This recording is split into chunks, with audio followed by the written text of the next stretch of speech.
Une petite histoire de graines. Le titre c'est Une si petite graine d'Éric Carle.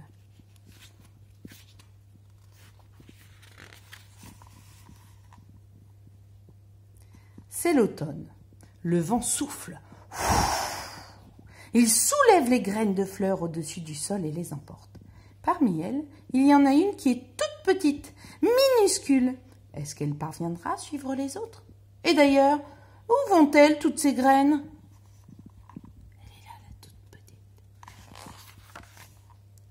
Une graine vole plus haut que les autres.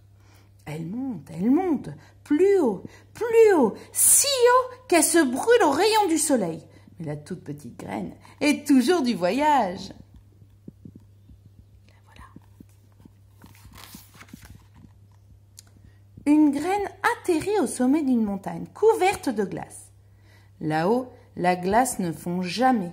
La graine ne pourra pas s'enraciner. Les autres graines poursuivent leur chemin. Mais la plus petite est un peu à la traîne. Les graines traversent l'océan. Une graine tombe à l'eau et coule.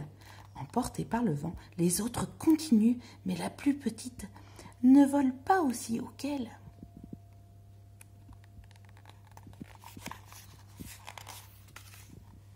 Une graine se pose au milieu du désert. Il y fait chaud et sec. Elle ne pourra pas pousser. La toute petite graine vole presque à ras du sol maintenant, mais le vent continue à l'entraîner.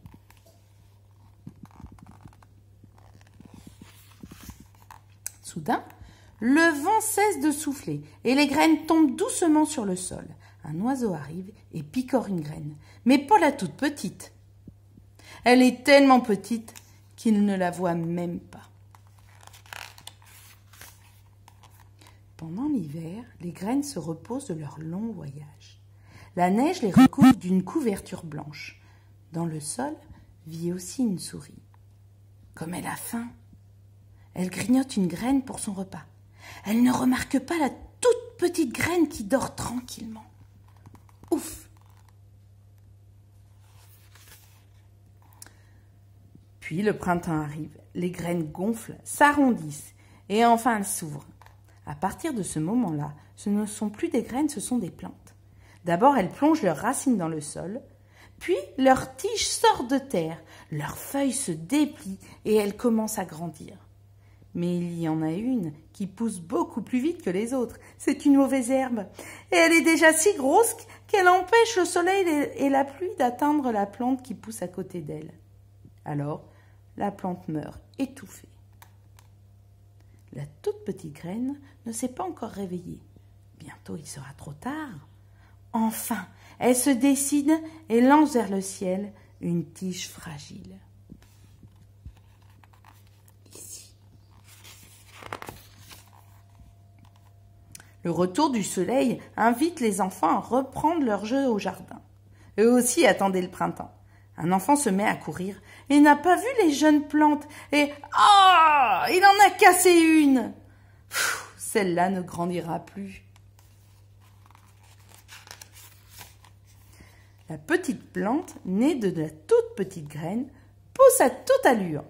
Mais sa voisine pousse encore plus vite. Elle a déjà 7 feuilles.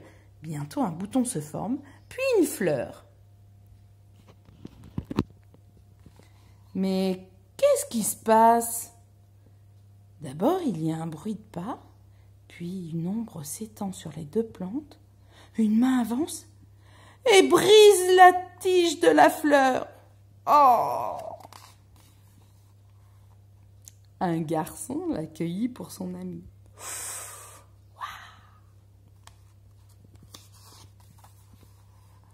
L'été est là, et il ne reste plus qu'une plante, celle qui est sortie de la toute petite graine.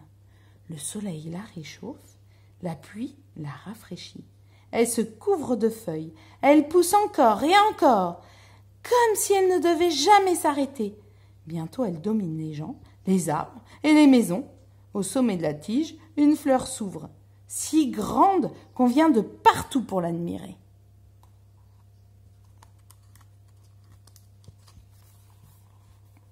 Tout au long de l'été, oiseaux, Abeilles et papillons s'empressent autour d'elle et n'ont jamais rien vu d'aussi beau que la fleur géante. Puis l'automne revient. Les jours raccourcissent, les soirées fraîchissent. Et le vent, en soufflant, arrache les feuilles jaunes et rouges. Des pétales se détachent de la fleur et se mêlent au balai tourbillon des fleurs, des feuilles. Le vent souffle plus fort. La fleur, qui a perdu presque toutes ses pétales, se courbe et penche sur sa tige. Le vent souffle encore plus fort. Il secoue la fleur encore et encore. Alors, du cœur de la fleur, un tas de petites graines se détachent, que le vent emporte aussitôt.